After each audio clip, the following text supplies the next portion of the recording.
Hey guys, welcome to another episode of Wisco Whiskey Review. My name's Jeff, and today we're going to be reviewing the Elijah Craig Small Batch.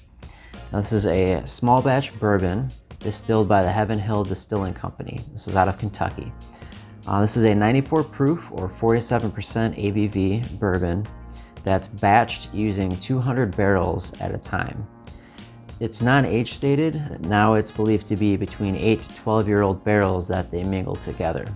Now, most of that's probably going to be on the younger side, so 8, and then some of it's going to be a little bit older.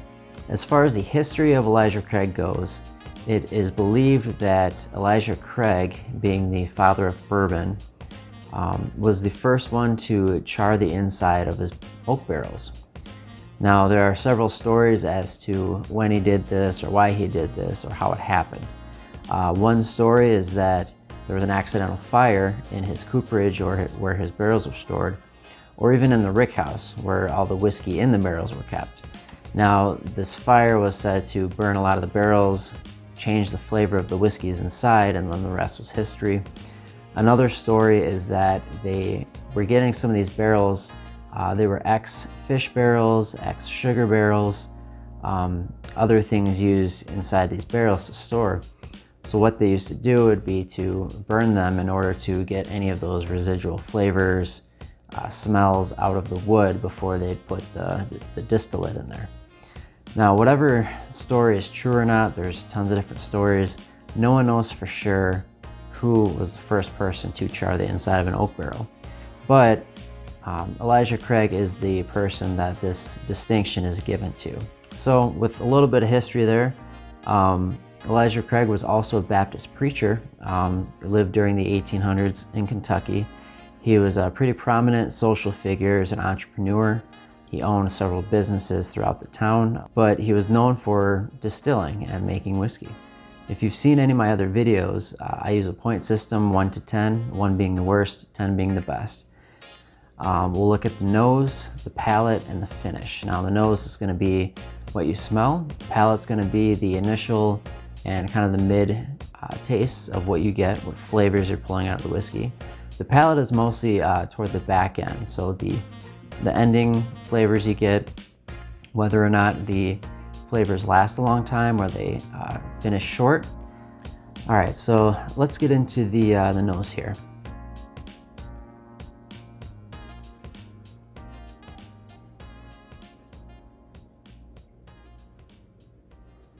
Okay, so the first things I'm getting are the vanilla and the oak kind of up front and center. Now, with this being 8 to 12 years old, usually the longer a whiskey sits in oak, the more oak flavor and nose you're going to get out of it. That can lead to sometimes a bitter tannic flavor or nose with the oak being charred. This can lead sometimes to a mellowing, sometimes a little bit of both. So it depends on the process. Some whiskey can remain in oak for up to a long time and be okay.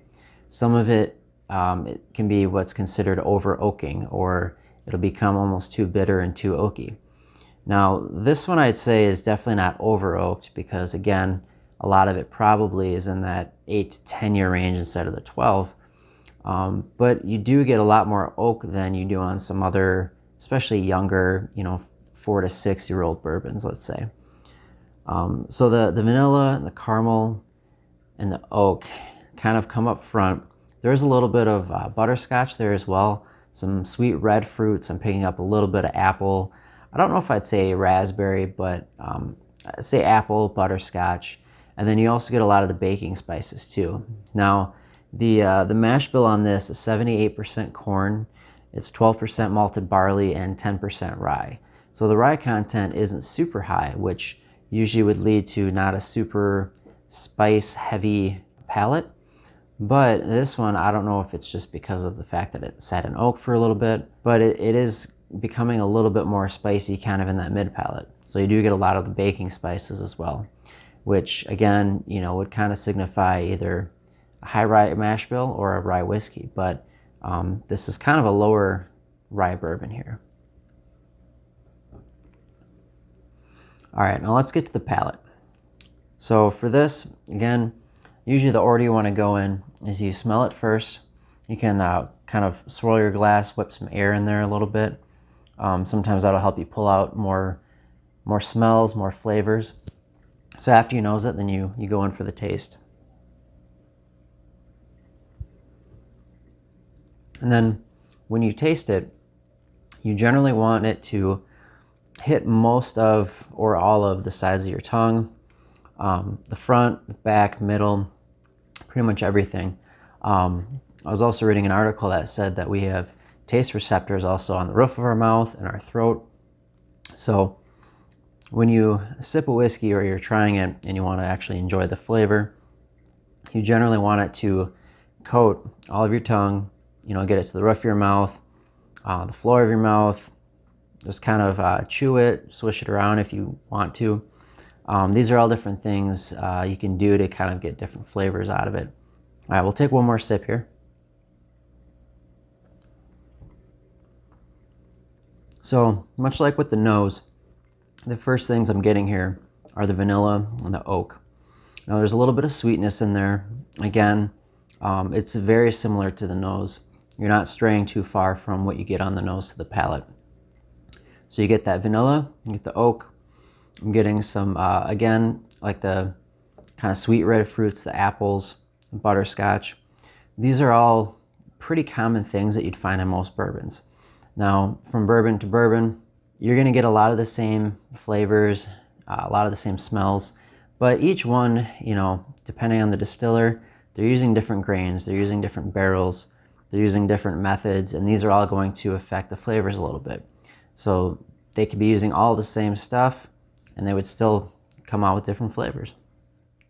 The baking spices there, I'd say more on the tail end of it.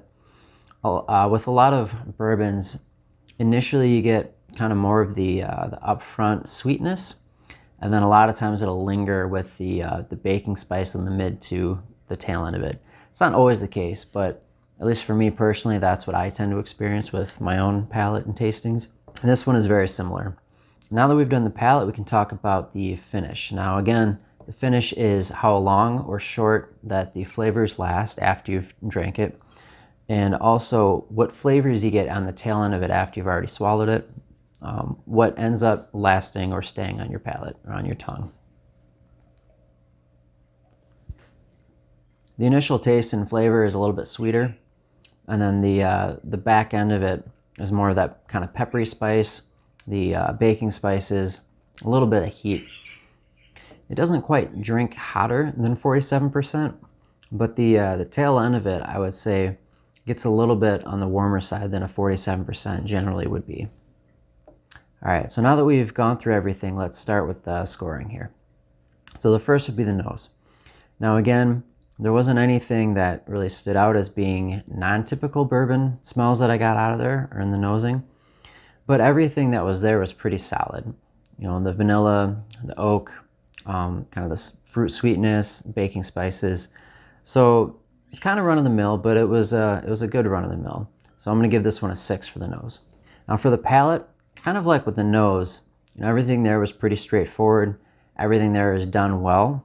Didn't blow me away as far as being anything unique or anything different to a bourbon, but what it is bringing there is pretty solid. So I think I'm going to give this a 6 as well.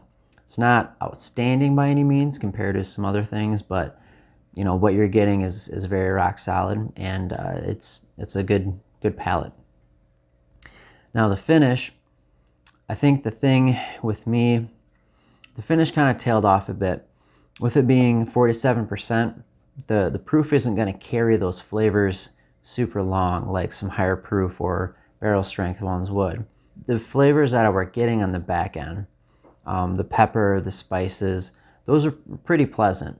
And I did enjoy those. I typically like a little bit sweeter of a finish, if I'm being honest. That's just a personal preference. When I get just kind of baking spices on the tail end, it's not my personal favorite, but it was a pretty smooth finish. The oak does taper off a little bit there. So for the finish, I'm going to give this a 5 out of 5.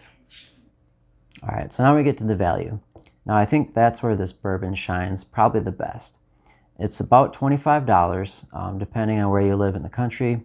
In the US, this is very widely available. It's by one of the bigger distilling companies in Heaven Hill. So their distribution, the availability is going to be very well. You can pretty much find it almost anywhere. And again, for $25, you get it's a non-age stated, but again, between 8 to 12 years old. That's just a really good price point for something of that age. Now, it's not, again, super complex. It is very straightforward, but the things that are there are done very well. And for the price, I just don't think you can really beat this. I think it should be on every whiskey enthusiast shelves, just as a daily sipper. It can be something you put in a cocktail, because again, with this 47% ABV, that kind of shines through a little bit. It'll cut through some of the mixers, some of the other ingredients in cocktails. So for $25, I mean, you can't really go wrong with this bottle. As you can tell, I've been sipping on it pretty good here. It goes quick, but it's one that I reach for time and time again, and I think that speaks for itself. Again, for me personally, in my palate, it's not overly oaky, but you do get a little bit of that age there. And for $25, it's worth picking up. I'd say this is one of the more solid bottles out there on the market. All right, and if you could hit like and subscribe on my videos if you liked what you see, that would be awesome, and I will try to keep cranking these videos out for you guys and do more reviews. I also would like to do some flights as well on this channel. I think that'd be a lot of fun. So if you have any suggestions as far as what flights you'd like to see, whether it's like a theme, higher or lower proof, things like that. So any suggestions are welcome, or if there's a specific whiskey that you'd like to see me review, let me know and I'll see what I can do about that as well. So cheers guys, and I'll talk to you later.